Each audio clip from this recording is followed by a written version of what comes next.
Welcome to Metal Gods TV with Mick'the. Hello people, you're here with the Beard from Metal Gods TV again, and I am with Benji from Skindred. Yes, you are the beard for sure, man. The bald head and the beard, it's great. Nice to see you again, bro. It is, it's nice to see you. I think last time I saw you, it was the last album release. Yeah. Everybody gets to sit with me for 10 minutes. Yeah. every few years, which is great, man. Yeah. It seems a bit prolific for you actually bringing another one out so soon from the last one. Well, you know, I mean, we could have brought albums out real quick, but this business is full of politics and all that crap that held you back. So, you know, I mean, like, in all, we've written thousands of songs. Well, thousands. It's a bit of an exaggeration. A few hundred more than what people should know about. You know, people should know about what we've done. But, like I said, this game is full of, like, you're in the studio, no, you're not. You're in the studio, no, you're not. You're on tour, no, you're not, you know. So, you got to deal with that. But we're quite happy that the new albums come out so soon. And you seem to be progressing. I mean, now you're on the main stage in Rock City from last time you played the Rescue Rooms, I think it was. Yeah. So it's all seems to be going well. Yeah, I mean, do you know, it's funny because, like, I'm the sort of guy who thinks I'm fortunate to be playing anywhere. I mean, even if it is the Rescue Room and there's people there to see us, or the main stage in, you know, Rock City. Either way, I'm just happy to be steadily climbing, you know. I mean, some people just rush in. I think the quicker you rush in, sometimes the quicker you rush out, you know. So it's been a good climb for us, you know. I'm happy with it. And you've been touring with some, well, say Rob Zombie, didn't you tour with? Yeah, we did. What's he like? I actually sat down with Rob for like 10 minutes in catering once, and he just apologised for the lack of stage space for Skindred, because I swear, some nights I might as well have just stood in one spot and jumped up and down because that's all the room I had.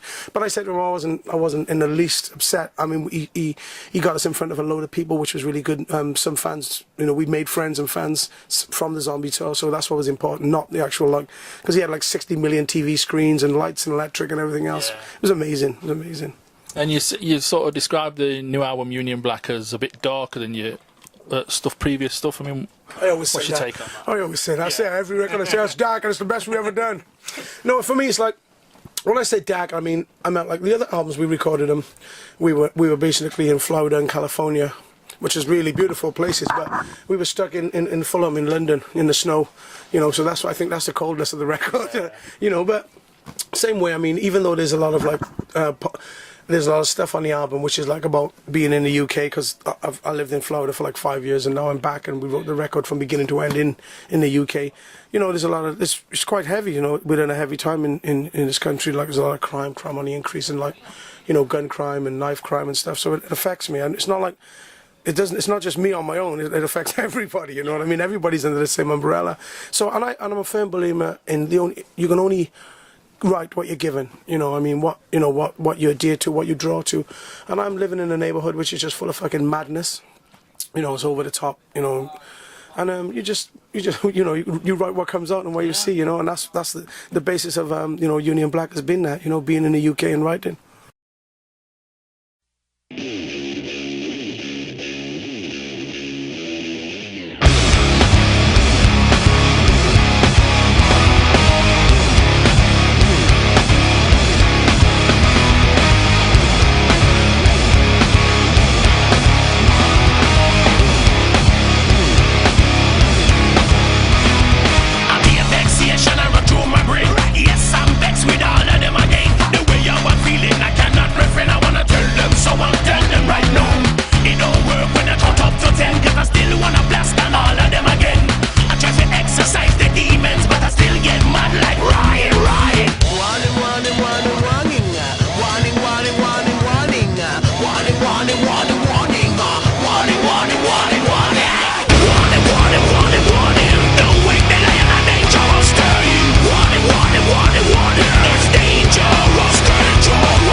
I always ask people if they've got any questions to ask on the internet and things like that, but the only thing I've got at the moment is local band tours has given me that to give you. Okay. And they say they're inspired by you. Marvelous. And they'd like to check them out. So I thought if I give you the wristband, you're more likely to remember who they are. I'm gonna Of Fate I can understand, but the other one I'm like lost.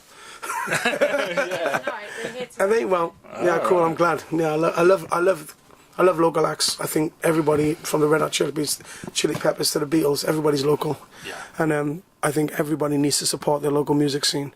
I mean, if you're a musician and you're from Nottingham and you've done well, I think you need to go back into the community and serve your community as a musician. You know, I'm not saying you need to invite everybody else to come around and drink Jägermeister, but that's one way of serving them, you know. But I think you need to go and, like, you know, if there's a rock school in your town, you need to go there and express yourself. I like to do that, you know. Yeah. I think it's important. And you did some music for, I'm going to get the name right, Need for Speed game. Yeah, it was a long time ago. I need to do another one. Yeah, I mean, how did that all come up? I don't know, dude. It's funny because you get on with the day, next thing someone will phone you and say, listen, Need for Speed got hold of you, or EA Sports or whatever, and they want to use one of your songs. Pfft, bring it on, I say.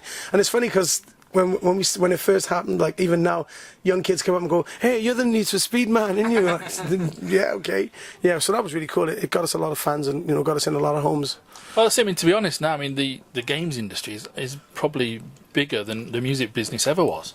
Of course. Yeah. Of course it is. And it's like, it's funny, originally, when these game people were looking for things, they was charging, like, the bands were charging them thousands upon thousands. Now the bands are just begging them for them to use their music, like, you know, because, like you said, more people's going to go and buy Xbox games than they're going to buy any album any day. So, you know, it's on the rise and people want to be on them things, you know. It's funny because we write music and think, oh, this would be cool, and then write, you know, like Warning was like, yeah, we wrote this and it's going to be cool in some sort of racing game or whatever. And you never know what you're going to get from this, you know. And the video for that is pretty awesome. I mean, it's really full on. Yeah, the young kid called Tim Fox. I don't know where he actually is from. I think he's from London or somewhere. But he's shit up, man. He actually done the artwork for Union Black as well, which is, like, you know, really cool. And I'm going to ask you about sponsorship now. I mean, I know you probably get the usual stuff like your guitars and drums and stuff like that. I mean, I've got an unusual one. I've got my beard sponsored. Have you really? Yeah. I haven't got nothing sponsored. Have you got nothing? No, I know Jägermeister likes to throw us a couple of balls now and again. I got nothing. I know the boys all got guitars and stuff like that. No, I'm jealous. We'll have to think of something. I want to be sponsored by someone. If the beard can have one, I want one. It's good enough for the beard, it's good enough for Benji. Serious. And on the same sort of line, is there anything on yourself that you would like to change, you know, appearance-wise? No, bro. You know, I like myself. If people don't like me, fuck them. I speak French fluently. Yeah, I'm cool. I'm happy with me. And have you got anything that you could tell us that is an exclusive or something you've never told anybody else in an interview? Something I never told anyone in an interview before. That I caught my daughters talking about masturbating and coming once. Yeah, my one daughter said to my other daughter, I was walking past, it was a sunny afternoon, it must have been about 14, and my window was open and I leaned in just to say, hi girls, and I heard the one saying, and he came all over the bed. That was pretty fucking moving for me. Oh dear.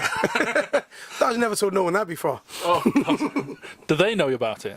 No. They do now. Yeah, that was pretty fucking, I was like, okay, I'm out of here. Yeah, that's pretty, no one never knew that before. And you got some pretty good stuff lined up. I mean, you got the Download Festival coming up, is that right? Yeah, we got Download. We got Wacken in Germany, which I'm really looking forward to playing. I just love festivals. For me, festivals are like school reunions. Yeah. You get to see people you haven't seen in for years, and not just bands, like fans, A&R people who you've just broke down with over the past. And the best thing about it, excuse me, I'm going to burp. The best thing about it, right, is you actually get to see the up-and-coming bands that people keep talking about. You know, so that's a pretty exciting time, festivals are. Well, it is. I always think it's a good time for a band to play because, like you say, you're just walking through a festival, you think, shit, they're good. Yeah. And you try and find out who it is. That's right, you take notes, and, like, you know, that's why we've won our fan base so much, you know, playing with different people in festivals. Because I think the first time I heard you guys was at a festival, and when people describe music, they always pigeonhole somebody. Yeah. And I think from the pigeonhole you was in, I wouldn't have listened. That's right, you won't know. Skindred's like that, you know, it's a real funny thing. People think, rock and reggae, oh, fuck that, I'm not even interested in that, sounds shit. But there's an energy that brings, I mean, like, for me, music is about rebellion. You know, you haven't got to be a rebellious person to dig it, but that's what people sort of adhere to, you know, when they listen to the music. They're going for that, like, you know, I want to, you know, I listen to, like, you know, Black Label and fuck yeah, you know, it's a rebellion in there. But the same rebellion I hear in Black Label, I hear in, like, a lot of reggae music. Because everybody's banging on about the same thing and they're not fucking happy, you know. You know, so it's like, whether it's like, you know, a band like Bring Me the Horizon or Slayer, it's music with attitude. I think that's what people want to hear and that's what people love, you know. So it doesn't matter what it is, and I think we bring that. But if you read us on paper, you go, ugh. Yeah. But you've got to come and experience Skindred to know what we're talking about, you know. And I know there's still people out there who think, I wouldn't be into that. I wouldn't be into that. But they'd be really surprised at what when you just sit there and see the energy that what's going off the stage. That's when people go, fuck, I like that shit. You know, I'm going to back that. Well, I think that, I mean, Skindred, I mean, there's still, obviously, the way your music is live, I mean, there's nothing that matches it. I mean, you're one of the best live bands out there. I mean, you're fast getting that reputation. But it doesn't really transfer onto CD. No, I don't know why. You know, I mean, it's just the way it is, man. I think, but you know what? I always say this: if they was playing Warning 4 times a day on Radio 1, that place would be fucking full. Yeah. Simple. I mean, it's about exposure, you know. And if you're not getting the exposure, I like the steady climb. I mean, obviously, I'd love to be a millionaire and have live in Gracelands, you know. But exactly. But I see a lot of bands run in and just run out the other door, in the front door, for a minute, and they're gone.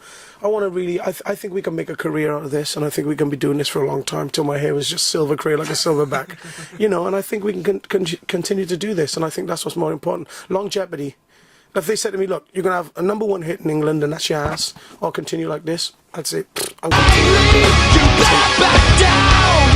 I'm feeling igniting. I'm losing it now. I'm right about to know we're gonna show what it is.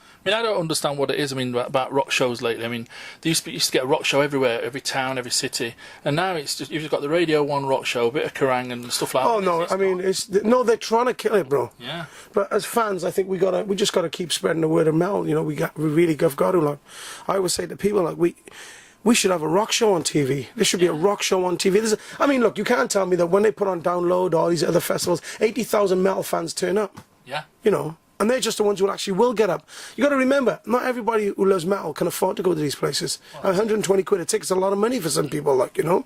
So, but there's millions of people who love metal and they love hard music.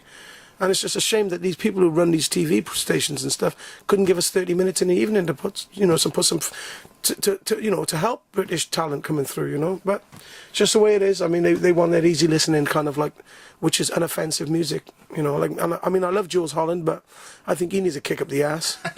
I really do. I think he needs to go, all right, enough with the black dude from America no one ever heard of. Let's have some local talent on there, like, you know, starting with Skindred. He used to do a really good show called The Tube. Oh, remember that? Yeah. Oh my God! I mean, that used to have a bit of everything on. And it's the same with, I'm showing out my age, you know, but the old grey whistle test. Yeah. You know, I mean, the first time I ever seen Tom Waits, and I'm a huge fan of Tom Waits, was watching that, you know, and I just think, you know, the UK needs something a bit more ballsy, and to put something on TV, it won't hurt, you know. I mean, like, you watch MTV and it's pointless, you know, and with a lot of the rock stations and stuff, it's just pointless because it's the same shit. Yeah. And music is so much deeper than what they're giving us. Like, you know, there's so much music that, you know, okay, yeah, so what's it called? So-and-so had a hit with this one, and that's why you got to watch all the time. But I think they should have some balls and put some stuff on which is new, you know. I think the biggest trouble is they're all out to make money rather than getting the right bands. That's exactly what you're saying. Yeah. That's the word, you know, the key word is that everybody wants to make money. You know, not there's a lot of people, there's not many people in the TV industry who do it for their heart. They do it for the dollar. It's the same with every game, I guess. And a final message to the people out there. Keep music loud. Keep music real. Keep supporting live acts. Keep buying merchandise. Peace. Brilliant. Nice. No worries, Thank you. mate. Thank you.